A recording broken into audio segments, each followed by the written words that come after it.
Assalamu alaikum wa rahmatullahi wa barakatuh to our brothers and sisters and children watching at home. Welcome to a live episode of Ask Eman. We are back and we're here to take your questions and get them answered for you by our Shaykh authentically according to the Quran and Sunnah. So brothers and sisters, this Shawwal, if you have any questions about the fasts of Shawwal, about the virtues of the month of Shawwal, or any other questions about your life as a Muslim, or about things to do with your Islam and your religion, your deen, or your creed, or anything else, whether it's from the life of the Prophet, the Quran, the life of the Prophet ﷺ, then you're able to give us a call on 0203 515 0769 to ask a question live on TV. Or if you'd like to send your questions to our WhatsApp number written out from your phone, then you can message those to 074 2239 8833. And to give us a call on 0203 515 0769. So without further ado, I'll be your host for today, and joining us is our Imam and our Shaykh, Wasim Kempson. Assalamu alaikum, Shaykh. How are you today? Wa alaikum salam wa rahmatullahi wa barakatuh. I'm very well, alhamdulillah, barakallahu feek. How are you? I'm well, Shaykh. Jazakallah khair. As we start every show, Shaykh, I'd like to ask you for a short reminder. Actually, how's your Eid, first of all, Shaykh? How's your Eid? Okay. Yeah, it was very nice, alhamdulillah. Different, of course, but very, very, very nice, alhamdulillah. Spent it with the family, as everybody, I guess, they'd spent times with their family and whatnot. But alhamdulillah, it's gone now, and we're looking forward to implementing and having, because we should be on some form of like kind of a Iman boost now. Yeah. You know, we're feeling the effects of that, what we put in for Ramadan. But in general, alhamdulillah, it was good. Jazakallah khair, Shaykh. Thank you. And did you leave your house, Shaykh, to go to the shop and come back a different way? How did you manage that sunnah of going to No, unfortunately, I couldn't do that. There's only one entrance to my home. And even where I went to pray Salatul Eid, which was literally just downstairs, there's only one way that you can do that, but, you know, the niyyah was there.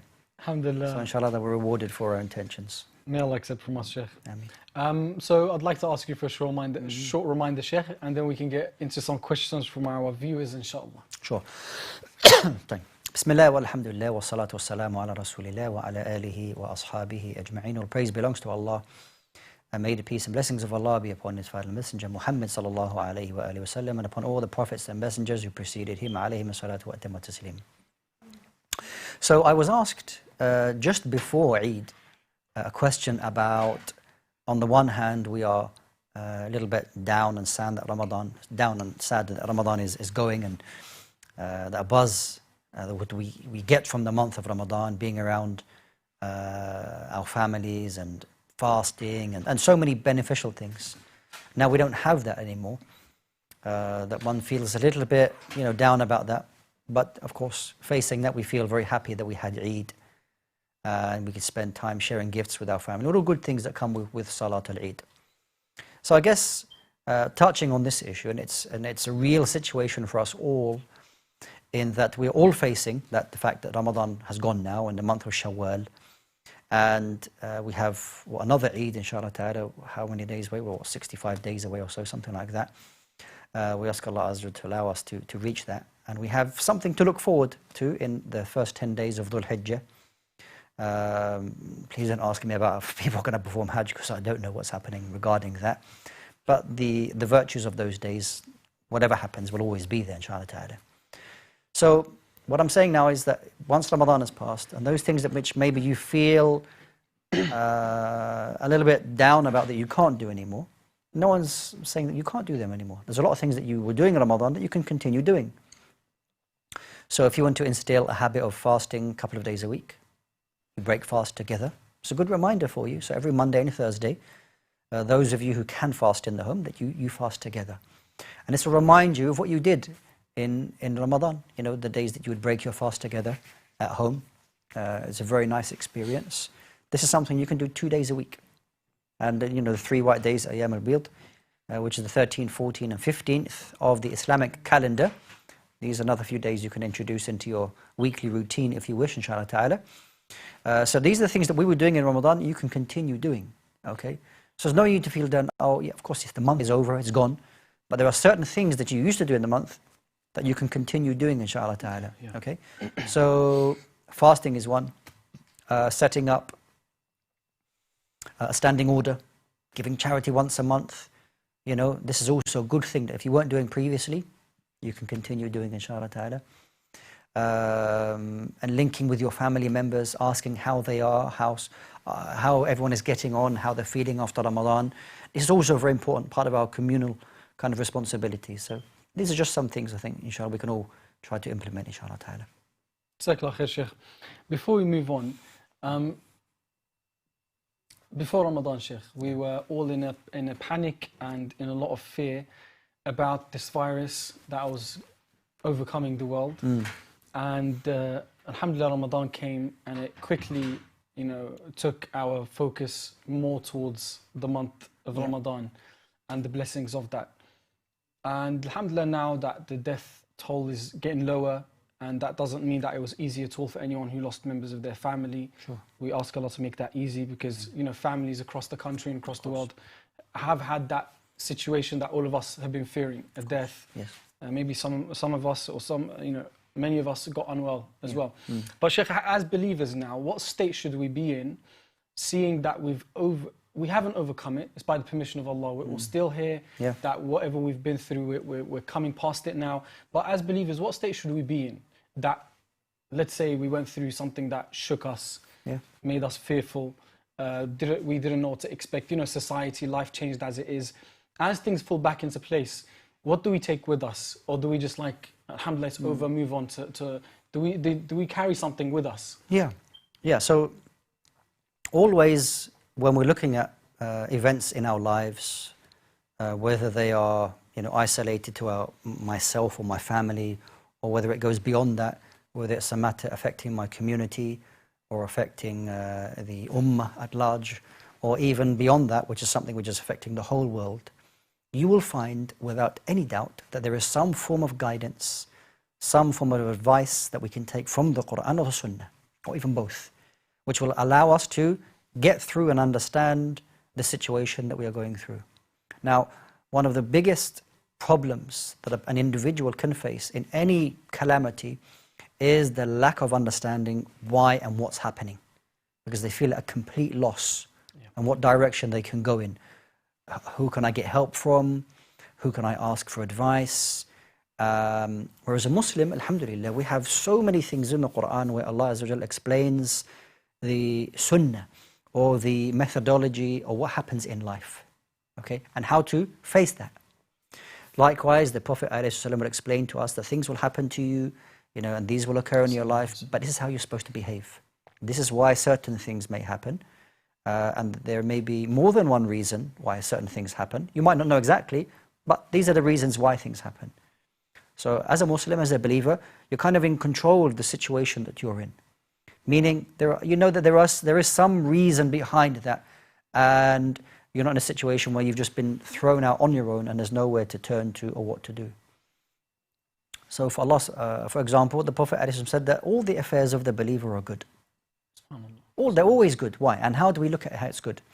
Meaning that the Prophet ﷺ explained further that if a calamity befalls them, they remain patient. And that's what is better for you. So in this time, we remain patient. And if something good happens to you, a blessing occurs, and even with, you know, a global pandemic, which as an umbrella is a calamity for us, because there's death and there's suffering to some extent. But within that, you'll find that there is also goodness that appears within a difficulty. That over a period of time, that just as the body becomes sick, and it feels the illness, and it has a fever or goes through whatever it goes through, then there are, you know, chinks of light where it begins to improve. Even though the person may be somewhat sick, but there's improvements. And those improvements are something very special for that individual. And they have more value, and they become something very important to them. So smaller things, you know, in the calamities that we are going through at the moment, the difficulties and trials that we're suffering at the moment, going through, we remain patient. But as, you know, things are improving somewhat, especially with the, you know, the guidance that's given to us, you know, it's whether it's given to us by the government, that you can, you know, I think in the UK that from Monday onwards, that families can get together, having social distances up to 6 people. Now, a few weeks ago, you couldn't do that. Now you can value being with a family member, of course, observing the social distancing up to 6 people, that now has such a greater value in your life now. Where you might not have done that before, but now you can't wait to do that. Okay? So it's a reminder for us that through these difficult times, sorry, it's a long answer, but I think it's of somewhat benefit, that through difficult times, that when things begin to improve, you value those things so much more. And I think that's what we need to focus on, the positives that will come out of the situation, inshallah. Jazakallah khair, Shaykh. Thank you so much for your answer. We're going to go now to our first caller of the show. So, assalamu alaikum to our brother or sister. Welcome to the show. What's your name and where are you calling from? Assalamu alaikum. I'm Abdullah from London. Assalamu alaikum, sister. And your question? It's with regards to waswas. And so, for example, if you have thoughts that are, I wouldn't even want to articulate about Allah subhanahu wa ta'ala. Yes. If, for example, you felt that thought has taken you out of the fold of Islam, I found myself, I'd have to keep renewing my wudu and doing tawbah, and it's like this cycle. Yeah. Is there anything that the Shaykh can advise, inshallah? Okay. You can stay on the line if you'd like to listen to your answer, or you can listen to it via the TV, inshallah. Do you have any other questions, sister? No, that's okay, inshallah. Okay, jazakallah khair. Thanks. Yep. Okay, so in Islam, there are things that we are accountable for, and then there are things which we are not accountable for. Okay? So these kind of thoughts that pop into our mind, bad thoughts, and we don't disregard the understanding that there's waswas, that the shaitan will come to you, try to cause you confusion, try to put you in a state where you give up. He wants you to give up. He wants you to be in a state of despair, losing hope. That's the end game for shaitan. Because once a person loses hope, is in a state of despair, that's when they reject Allah subhanahu wa ta'ala. Because if you believe in Allah Azza wa Jal, you'll never lose hope. And you will never be in a state of despair. You will always know that there is something that Allah subhanahu wa ta'ala will help you with. So the shaitan wants to push you into that area. So all these thoughts that come to you, oh, you're no good. If you thought like this, you've now exited the fold of Islam. You need to repeat your shahada. Okay, and then when you say the shahada, oh, you're not saying your shahada properly. So you're going for this kind of, a common example I'll give you. So the hamster wheel. The hamster, he goes in the wheel and he is spinning around in the wheel, using all this energy, comes out. I'm not sure if hamsters, they pant, but when he comes out of it, he has not actually gone anywhere. Okay, he's absolutely finished, no energy left. He's not gone anywhere. Okay? This is what the shaitan wants to busy us with, our thoughts, thinking about this and that and the other. So therefore, I would say, is that all of these thoughts, ignore them. Okay? A'udhu billahi minash shaitanir rajim. The fact you think you've exited Islam is the complete opposite. Okay? Now, with the finer details of what you think you might need advice on, maybe go to speak to a person of knowledge to explain the matter further. But, this is the goal of shaitan, and you can ignore them, bi'idhnillahi ta'ala. And the more you ignore them, the stronger you'll become, and the weaker these waswas or the whispers will become, inshallah ta'ala. Jazakallah khair, Shaykh. So we're going to move on now to our next caller. Assalamu alaikum to our brother or sister. Welcome to the show. What's your name and where are you calling from? Assalamu alaikum, can you hear me? Welcome to the show. What's your name and where are you calling from? Okay, I think we're going to move on to our next caller. I think there's probably some technical difficulty with that call. So, assalamu alaikum to our brother or sister on the line. Welcome to the show. What's your name and where are you calling from? Walaikum assalam. I'm calling from Bethnal Green and I'm 8 years old. MashaAllah. And your name? My name is Muhammad Junaid Abedin. MashaAllah. And how's your Ramadan, Muhammad? My Ramadan was great. We had a lovely time. Yeah, what was your favorite thing about Ramadan this year? Fasting and having time with my parents as well. Oh, mashallah. You know what? A lot of parents had to be home this Ramadan with their children. So I'm sure we're all so happy we got to see a lot more of our parents this Ramadan. Because I remember being a kid, and if my dad was around more, that made me very happy. I'm sure you felt the same, right? Yeah. MashaAllah. And what's your question? What's the question you called to ask? Well, my question is, when was the Quran first revealed? MashaAllah. Okay. Do you have any more questions? No. All right, Muhammad. So you can stay on the line. You can stay and listen on the phone. Or you can hang up and watch on your TV, inshallah, okay? Okay. Thank you so much for calling. Yeah, so it's a good question. When was the Quran first revealed? There's various views on this. We'll try to simplify it. There is a surah, a chapter in the Quran called Laylatul Qadr. Inna anzalnahu fi Laylatul Qadr. Laylatul Qadr. So it is said that the Quran was revealed on Laylatul Qadr. Okay?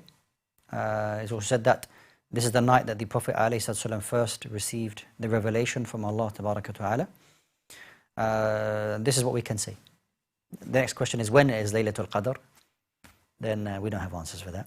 This is why we try our best in the last 10 days of Ramadan, especially on the odd nights, to pray and worship Allah Azza wa Jal as much as we can, so that we can say that we prayed or we did something on Laylatul Qadr. Okay? But it is said that on Laylatul Qadr, this is the night that the Quran was revealed, and Allah knows best. So, Shaykh, a question from me. On behalf of Abdullah. That's how I'm going to get away with Muhammad. it. Muhammad, sorry. You know, Muhammad and Abdullah, like... Yeah. Very common names. They're very... No, but like the slave of Allah. Yes. And the Prophet ﷺ, like... Yes. The meaning. So, Shaykh, how do we understand that? Did the entire Quran come down? But we know that it came to the Prophet ﷺ in the cave. Yes. So in pieces. In Sure, parts, piecemeal, yeah. So we understand that this is the Quran came down not to the Prophet ﷺ in one go. Previous messengers, ﷺ, they would receive the Quran in one book. However, to the Prophet ﷺ, it came down bit by bit over a period of 23 years. Okay, so as far as being delivered or being revealed to the Prophet ﷺ, then this wasn't in one go, but was over a period of many, many years. And what the Prophet ﷺ would do is inform the companions, this is the order of the Quran. Because the first 5 verses of Surah Al-Alaq, Iqra bismi rabbika alladhi khalaq, the first 5 verses of that were revealed. And then later on, the remaining verses of Surah Al-Alaq, okay, were revealed. Likewise, in the beginning part of Medina, Surah Al-Baqarah was revealed, until it was said that some of the last verses to be revealed were Surah Al-Baqarah. The Prophet ﷺ would tell the companions, this is these ayat for this chapter, okay, and they would write it and they'd compile it. You know, chapters, not in one book. And so they would know the order of the verses. Okay, so this is something which, you know, if you study things like sciences of the Quran, it's a very beautiful subject, that you will study the revelation or how the Quran was revealed to the Prophet ﷺ. It's very important as well for the Muslim to know that. Because maybe people claim and ask questions, okay, how the Quran came down? They say, I don't know. And then maybe doubts come to them. So it's very important for a person as a Muslim to know how the Quran came to the Prophet ﷺ, and how the Prophet ﷺ would tell the companions how to order it. No. Jazakallah khair, Shaykh. We're going to go to our next caller now. So, assalamu alaikum to our brother or sister on the line. Welcome to the show. What's your name and where are you calling from? Assalamu alaikum wa rahmatullahi wa barakatuhu, and Eidun Sa'idun to yourself and Shaykh Wasim Kempson. Barakallah fik. Eid Mubarak. Thank you so much, brother. MashaAllah, may Allah reward you. And your question? I have a couple of questions. First question is from my daughter, and she's asking why Dhuhr Salah was chosen as to be replaced as Jum'ah on Friday. Why not other Salahs? And the question from myself is, from the practices of Rasulullah sallallahu alaihi wasallam, did he used to fast more than 6 in Shawwal or just 6 fast? Okay, fast more than 6. Okay, do you have any other questions, my brother? That's it for the time being. Jazakallah khair. Assalamu alaikum wa rahmatullahi wa barakatuh. MashaAllah. Wa alaikum salam wa rahmatullahi wa barakatuh. We're going to move on now to our next caller. We'll get back to the questions from you, brother, in just a second. So, assalamu alaikum to our brother or sister on the line. Welcome to the show. What's your name and where are you calling from? Assalamu alaikum. Can you hear me? Walaikum assalam wa rahmatullah. Assalamu alaikum, brother. How are you today? Alhamdulillah. Alhamdulillah. And your question? My question is, I'm memorizing the Quran and I'm finding it hard. Sometimes I lose my motivation. So I'm wondering if the Shaykh could give any hadith, like the virtue of memorizing the Quran, or something for us to keep us going. Okay. Do you have any other questions? That's it. Thank you so much, brother. Jazakallah khair. Keep watching, and we'll get your question forward to our Shaykh in just a minute after our next caller, inshallah. So we're going to move on now to our next caller, and then we'll continue with our questions. Actually, we don't have any more callers, mashallah. So we'll now go back to the question from our brother regarding Jumu'ah Salah. He asked, why was the Jumu'ah Salah legislated in Jumu'ah instead of any other Salah? Right, so the Prophet ﷺ told us that the previous nations became misguided on the special day.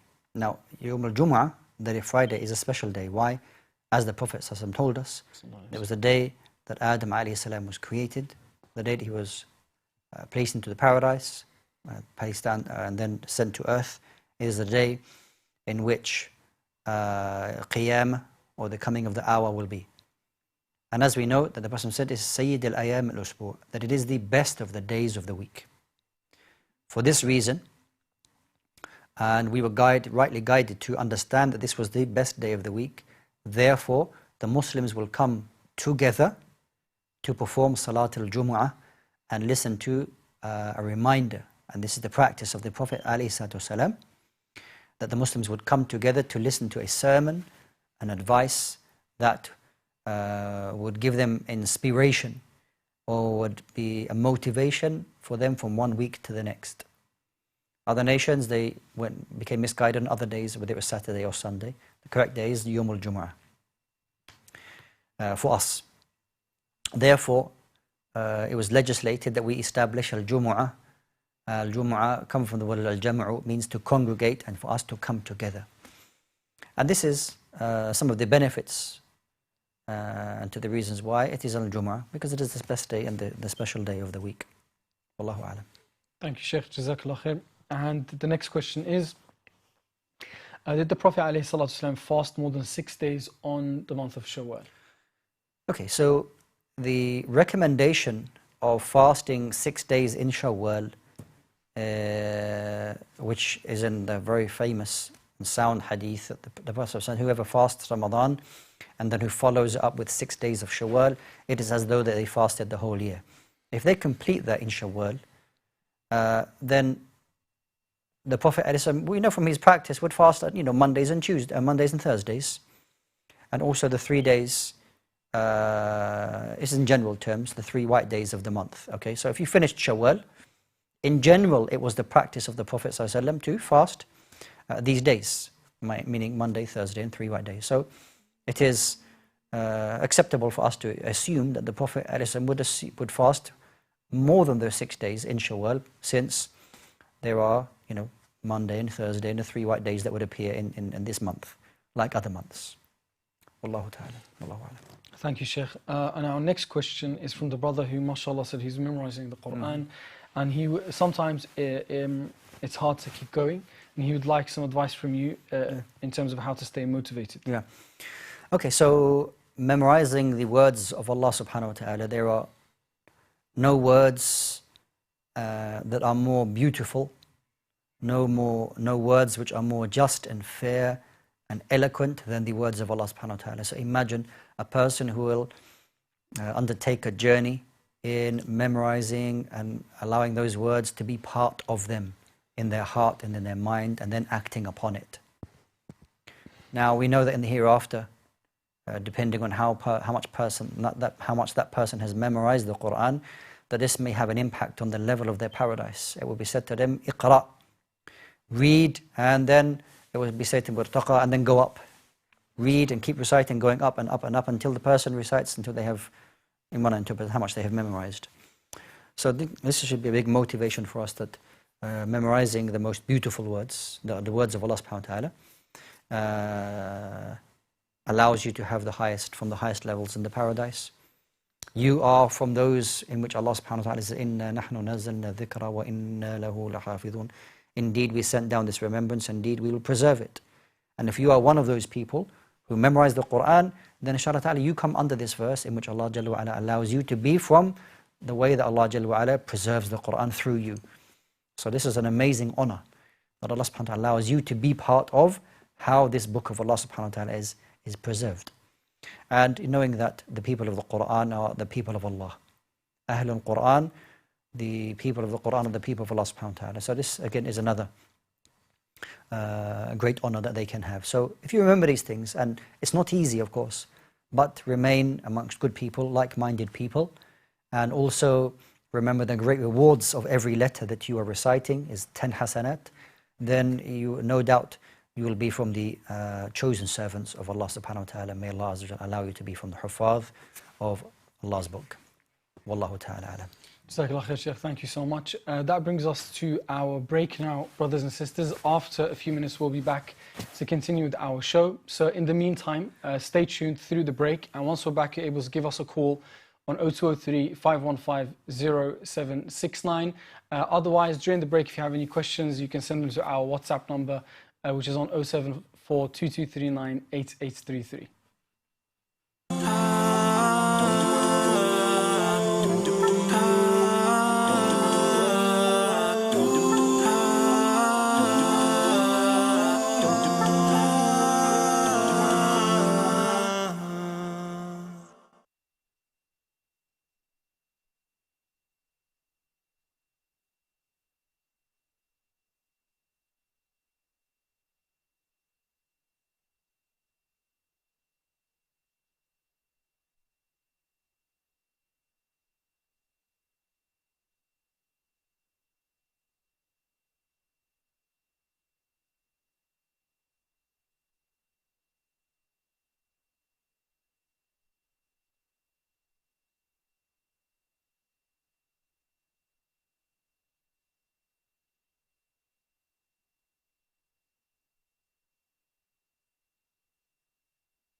Assalamu alaikum wa rahmatullahi wa barakatuh. Brothers and sisters and kids, welcome back to today's Ask Eman show. We're going to be here with you up until 8 p.m. Tonight live, where you can give us a call, ask your questions to our Shaykh, or you can send your questions to our WhatsApp number, email address, and if you're watching along on Facebook or YouTube, you're able to leave your questions at the comment section, inshallah. So, Assalamu alaikum, Shaykh. Welcome back after the break. Wa alaikum salam wa rahmatullah. Jazakallah khair. We're going to go straight to our next caller now. So, Assalamu alaikum to our brother or sister on the line. Welcome to the show. What's your name and where are you calling from? Assalamu alaikum. Can you hear me? Okay, I can hear something's wrong with the line there. Sounds like a WhatsApp call. Oh, is it a WhatsApp call? Okay. Assalamu alaikum. Can you hear me? Wa alaikum assalam. MashaAllah, brother. Welcome to the show. What's your name and where are you calling from? My name is Haris. MashaAllah. And your question, brother Haris? Yeah, how is Shaykh Wasim? Assalamu alaikum, Shaykh. Wa alaikum salam wa rahmatullah. How are you, brother? Alhamdulillah, what about you? Yes, I'm very well. Jazakallah khair. Thank you for calling. Jazakallah khair. My question to you is that, Alhamdulillah, where I live, the masajid are now open. The virus is still there, but the thing is, people and the imam, they are not practicing the physical distancing between, rows. So what is the ruling if somebody does not go to the mosque hearing the adhan? Is he sinful? Like, will he be accountable for that? Right. What country Please do clarify you on live that. in, brother? Sorry? What country are you living in? Where do you live? Pakistan. Pakistan. Okay, inshallah ta'ala. Okay, we'll try to answer this, inshallah. Jazakallah khair. Wa yak. Barakallah fik. Thank you for your call, brother. May Allah reward you. Yeah. Okay, so obviously the countries around the world are differing in the way that they are dealing with the virus on many levels, because the amount of people who have been affected by the virus, the amount of deaths will differ from one country to the next, and the governments will obviously give, we assume, appropriate advice to the people in their area. I mean, even in the UK, which is a tiny country compared to countries like Pakistan and things like that. The guidelines that are given to us differ from Scotland to England to Wales. Some are you can have a group of 8 people, others you can have a group of 6 people, others you can have 1 person. So they will differ. But it is important to follow the guidance that is given to you wherever you are, in the hope that inshallah that is the best way.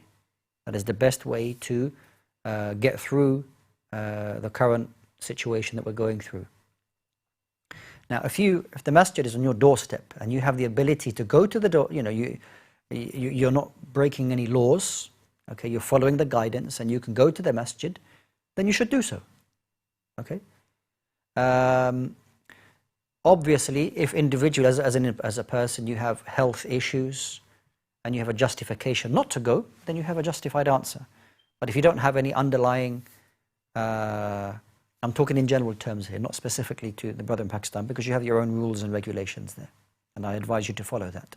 But in general, if you can go to the masjid, you're not breaking any laws, you're abiding by the social distancing guidance that is given to you, and the masjid is something which is on your doorstep, then attend the masjid.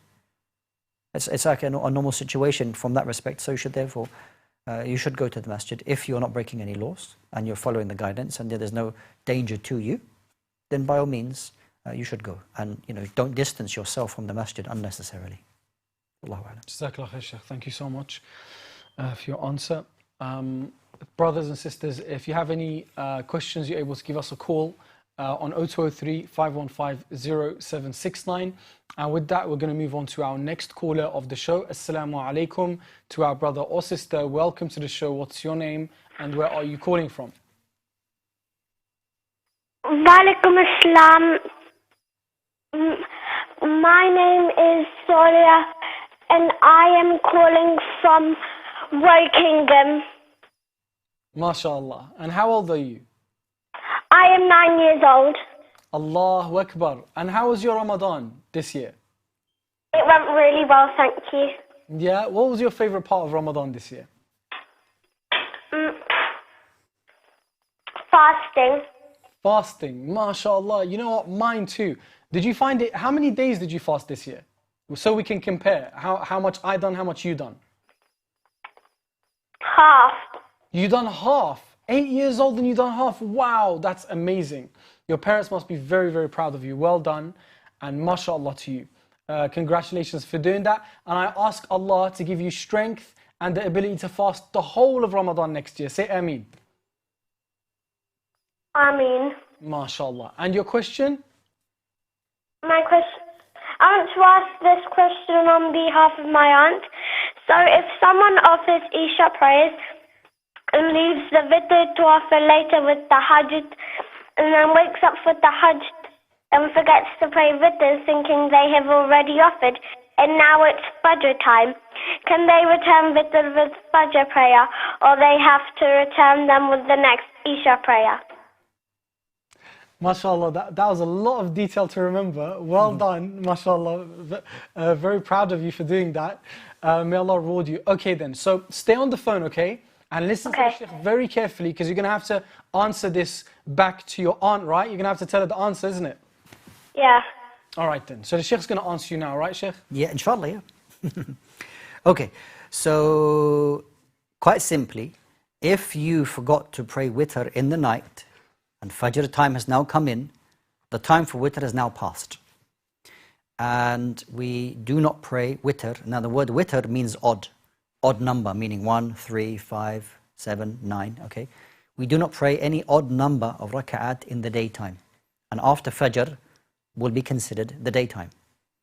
So what you do is once you've prayed your sunnah for Fajr, and then you pray your Fajr, once the sun has risen, okay, and on the timetable is the sun, it says sunrise. After that, you're allowed to pray. What you can do to make up for your witr, inshallah ta'ala, is offer an even number of raka'at in place of it. You don't offer any odd number. So you can pray a 2 or a 4 or 6 raka'at in the morning time to make up for the witr, inshallah ta'ala. So that's how you do it. You don't pray after Fajr, but you pray an even number after the sun has risen. Hope that's clear, inshallah ta'ala. Jazakallah khair, Shaykh. Is that okay? Did that answer your question?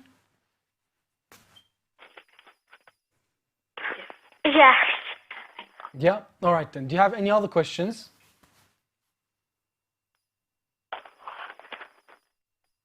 No? Okay then. So if you have any questions, make sure you call us back anytime when we're live, inshallah.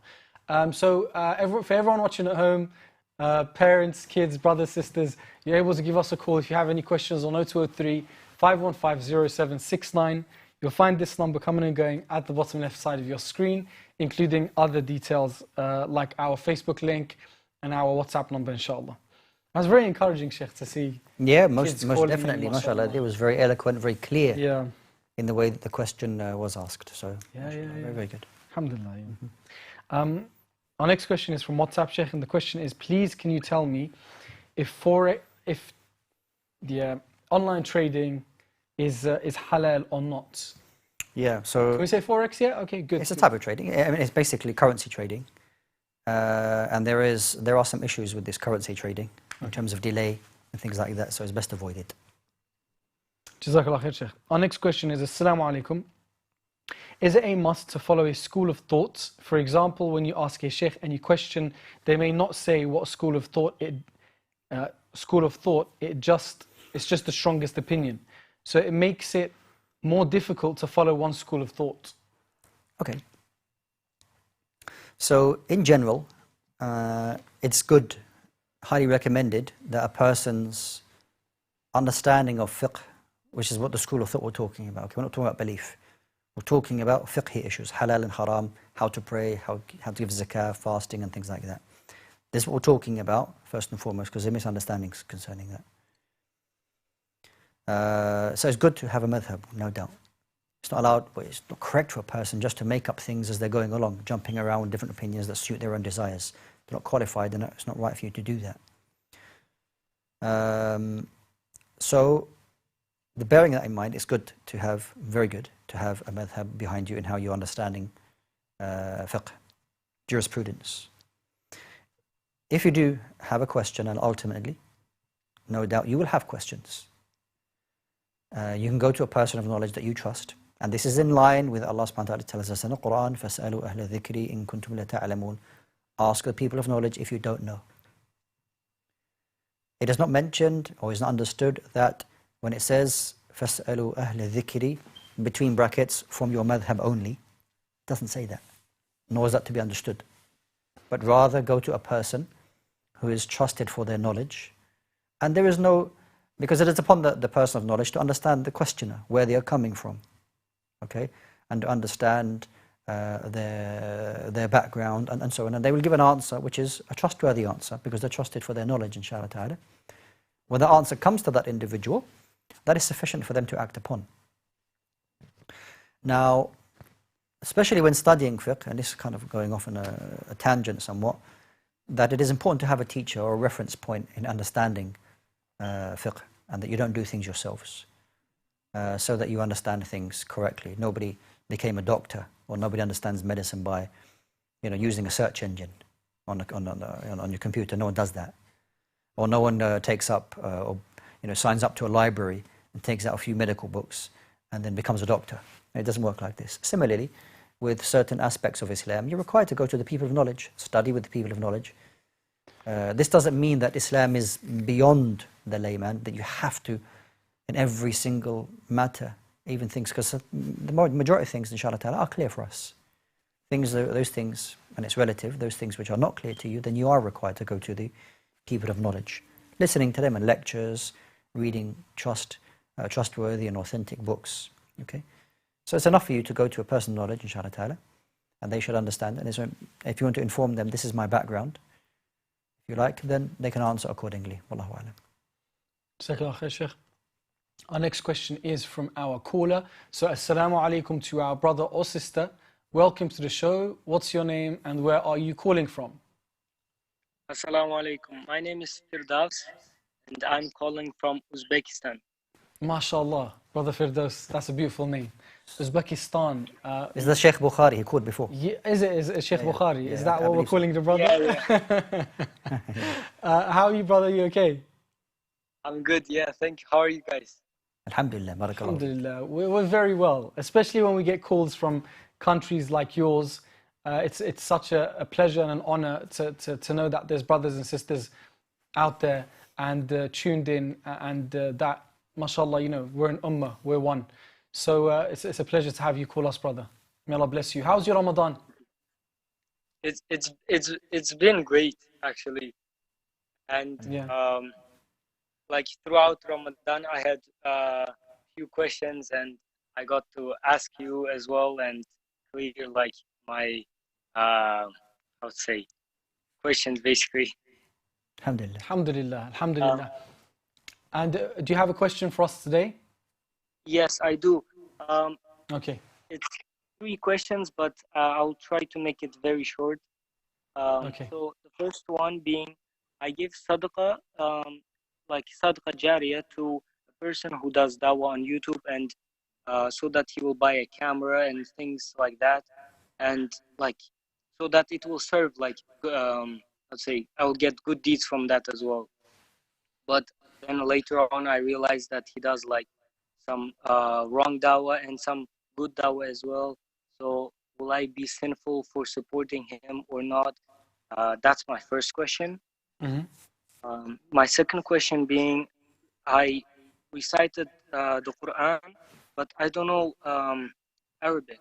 So I recited the Quran in English, and like I tried to beautify it and like to like recited song type of recitation in English. Is that permissible or not?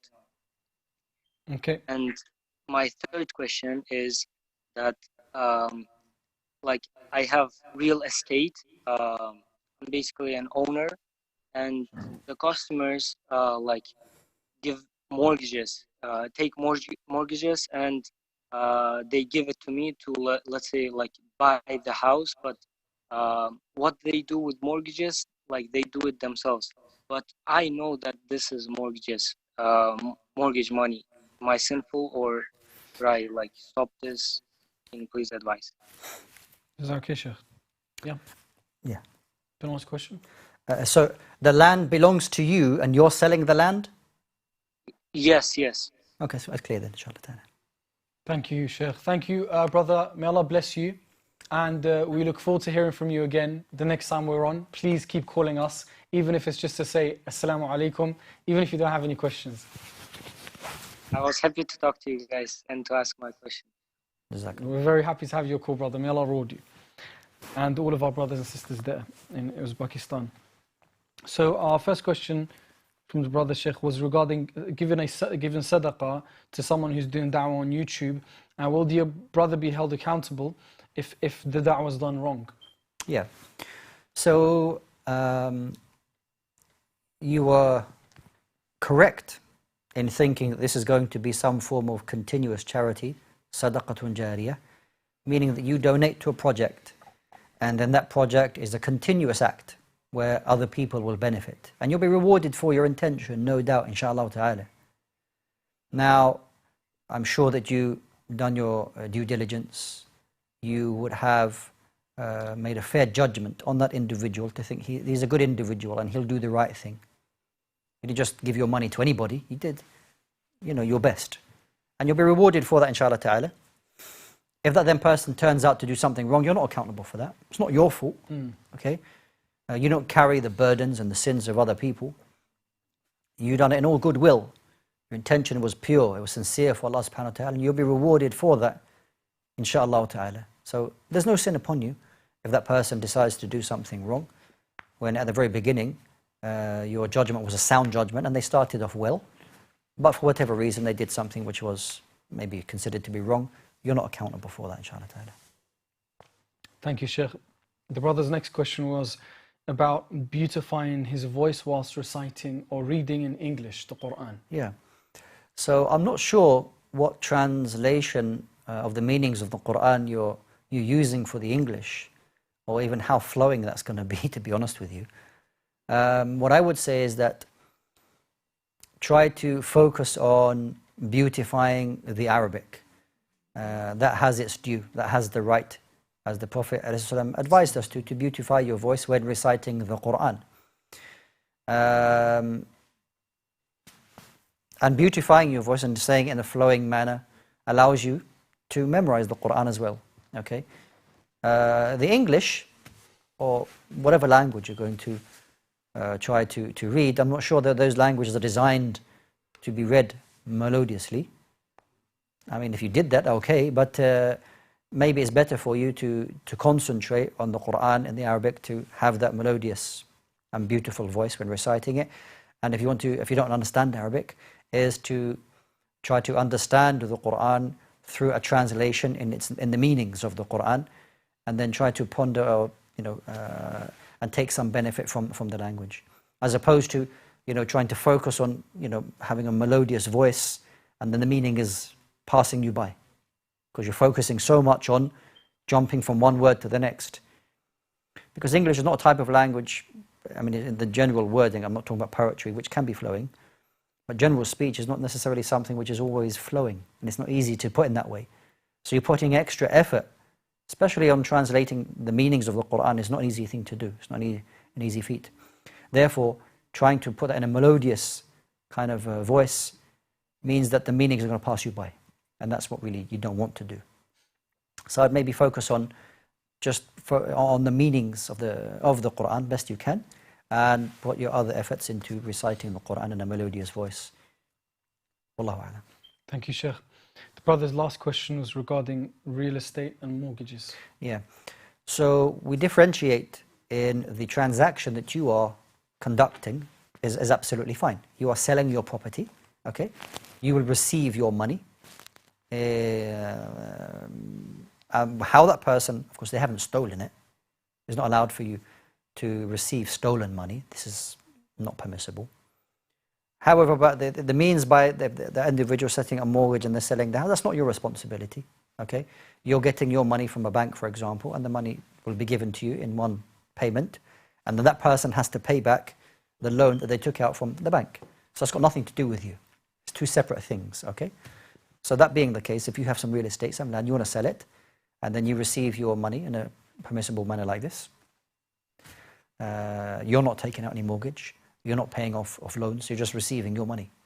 So there's no problem in inshallah, selling your real estate or your property in this manner. Jazakallah khair, Shaykh. Now, we had a caller who called in and asked that they used to work for a company from which they took an item, which I'm assuming by the question it was without permission. They're not specifying what the item was.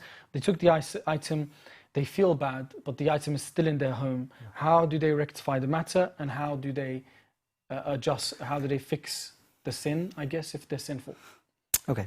But they've left that place now. Yeah, sure. So the huquq, or the rights of people, are not something that vanish because, one particular time you did something wrong and now you repent, and your repentance is sufficient to remove any wrongdoing in the past. Rather, a complete way of making up for that, as is mentioned in the question, you need to return that haqq or that right to that individual or to that company or whoever it may be. Now, by whatever means you return that, you can be as inventive as you like, okay? If it's possible for you to do that, or if you can't actually return the item, then you put money into that company which would replace the loss of that what you took.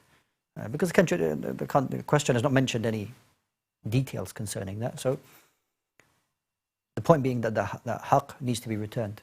So as long as that company is still there, I'm sure that you can find out a way to return either the item by itself or the value of that item, so that you can clear the slate, inshallah ta'ala. Yeah. I'm just imagining, Shaykh, like the clearest and surest thing you can do is to just maybe go back and just say, I took it. Yeah, you can do that. Like, that's just like... Maybe it was a chair, and you're walking through the sliding doors and you just walk in with a chair, you just put the chair and you walk out. I'm thinking it's probably a mug or something. I don't know. But the point is that regardless of how small or how big it is a haqq, it is a right. Return it back. Yeah, you return. What if, Shaykh, if it had like value that it held at that time, and now because you've kept it through a time, that it's lost its value? Would you then have to give that? Is it best to give it monetary value? Give it in money. And you still have the item? Return the item to them. Yeah. So quite simply, just return the item to them. FedEx. We're not sorry. Yeah. Just any courier company. Yeah, any courier company. All right.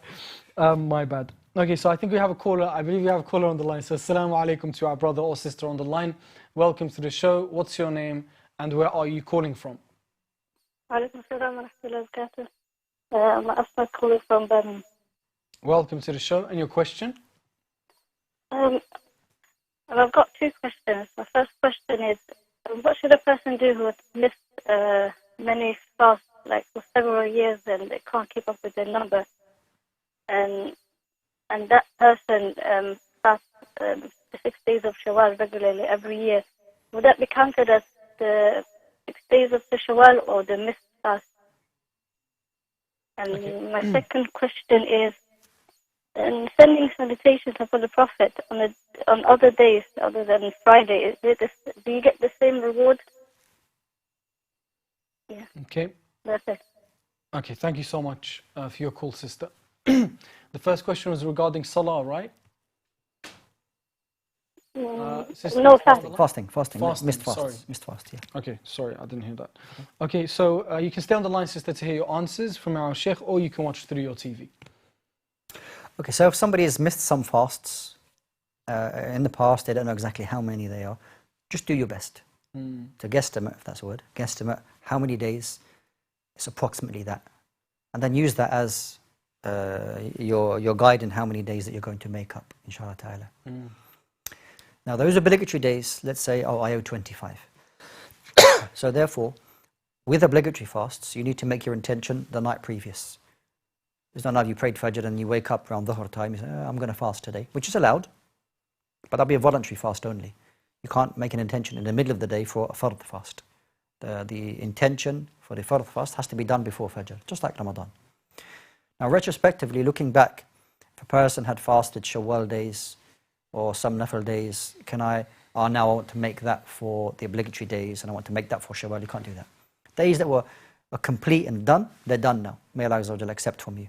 But in the future, you have to designate a particular intention. And remember, the intention is not something verbal, right? So tomorrow I'm going to make up a Shawwal day.